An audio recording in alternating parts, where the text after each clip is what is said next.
کرتا، سچ منہ سے نکل جاتا ہے کوشش نہیں کرتا،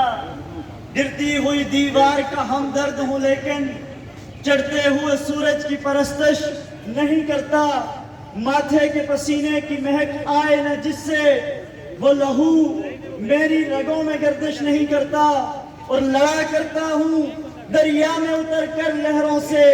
ساحل پہ کھڑے ہو کر سازش نہیں کرتا۔ میں ایک بار پھر سے اعلان مظفر آباد کو مبارکباد پیش کرتا ہوں، اور میں بالخصوص جامعہ کشمیر کا طالب علم ہونے کی حیثیت سے، جس طرح یہاں پر پہلے بات ہوئی کہ سرکاری افسران کی مراحت اور ان کی ٹرانسپورٹ اگر دیکھیں، جامعہ کی صورتحال کی ہم بات کریں تو جامعہ کے اندر بسز طلبہ کو فراہم نہیں کی جا سکی اب تک، اور جو یونیورسٹی کے جو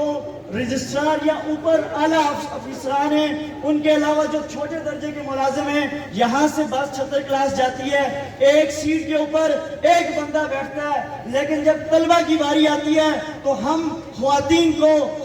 طالبات کو بھی ہم گیٹ کے اوپر کھڑا ہوا دیکھتے ہیں۔ تو یہ ہماری جامعہ کی صورتحال ہے، اور ہمارا سب سے بڑا جو طلبہ یونین کا مطالبہ ہے، اگر ہمارا مطالبہ حل ہوتا ہے تو یہ جو جامعات کے اندر، کالجز کے اندر جو طلبہ مخالف پالیسیاں بنتی ہیں، تو یہ تمام پالیسیاں ہم ان کا سامنا کر سکتے ہیں۔ اور ایک بار پھر سے میں آپ سب کو مبارکباد بھی پیش کروں گا، اور بطور طالب علم نمائندہ ہونے کی میں جوائنٹ ایکشن کمیٹی کو اس بات کی یقین دہانی کرتا ہوں کہ ہم آپ کے ساتھ کھڑے تھے، ہم آپ کے ساتھ انشاءاللہ مستقبل میں بھی آپ کے شانہ بشانہ انشاءاللہ کھڑے رہیں گے۔ بہت شکریہ۔